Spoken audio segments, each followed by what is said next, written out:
नमस्कार बंधुओं, आज हम बात करेंगे उस महानायक की जिनका नाम भारतीय स्वतंत्रता संग्राम के इतिहास में स्वर्ण अक्षरों में लिखा गया है। वो नाम है नेताजी सुभाष चंद्र बोस। उनकी बहादुरी, दूरदर्शिता और देशभक्ति आज भी हमें प्रेरित करती है। तो चलिए जानते हैं उनकी प्रेरणादायक जीवन कहानी। सुभाष चंद्र बोस जी का प्रारंभिक जीवन। सुभाष चंद्र बोस का जन्म 23 जनवरी 1897 को उड़ीसा के कटक शहर में हुआ था। उनके पिता जानकीनाथ बोस एक मशहूर वकील थे और उनकी माता प्रभावती देवी एक धार्मिक महिला थी।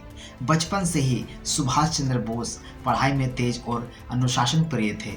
उनकी शरारती शिक्षा कटक के रेवेनसो कॉलेजिएट स्कूल में हुई। उनकी शिक्षा और करियर के बारे में आगे बताते हैं। सुभाष चंद्र बोस ने अपनी उच्च शिक्षा के लिए कलकत्ता के प्रेसिडेंसी कॉलेज में दाखिला लिया। फिर वो इंग्लैंड गए और 1920 में इंडियन सिविल सर्विस यानी ICS की परीक्षा पास की, लेकिन एक गुलाम देश में सरकारी नौकरी करना उन्हें मंजूर नहीं था। उन्होंने 1921 में नौकरी से इस्तीफा दे दिया और आज़ादी की लड़ाई में कदम रखा। फिर आज़ादी की लड़ाई में सुभाष चंद्र बोस ने भारतीय राष्ट्र कांग्रेस से जुड़कर स्वतंत्रता संग्राम में सक्रिय भूमिका निभाई। 1938 और 1939 में उन्हें कांग्रेस का अध्यक्ष चुना गया, लेकिन महात्मा गांधी और अन्य नेताओं से वैचारिक मतभेदों के कारण उन्होंने फॉरवर्ड ब्लॉक की स्थापना की। उनका मानना था कि आज़ादी केवल अहिंसा से संभव नहीं है। फिर उन्होंने भारत से बाहर रहकर भारत की आज़ादी के लिए आज़ाद हिंद फौज का गठन किया।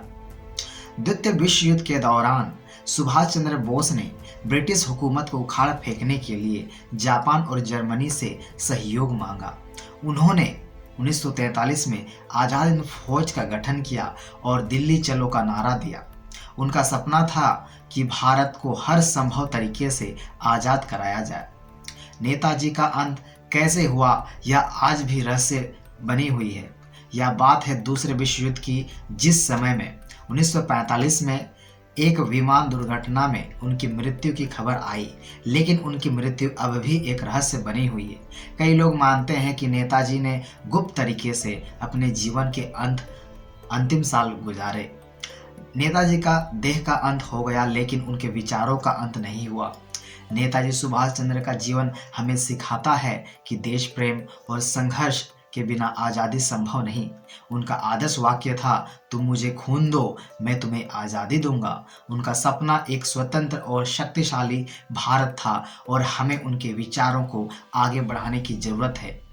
तो बंधुओं, यह थी नेताजी सुभाष चंद्र बोस की प्रेरणादायक कहानी। अगर आपको यह वीडियो पसंद आया हो तो इसे लाइक और शेयर करें। चैनल को सब्सक्राइब करना ना भूलें और कमेंट में बताएं कि आपको नेताजी सुभाष चंद्र बोस के किस विचार से सबसे ज़्यादा प्रेरित हैं। धन्यवाद।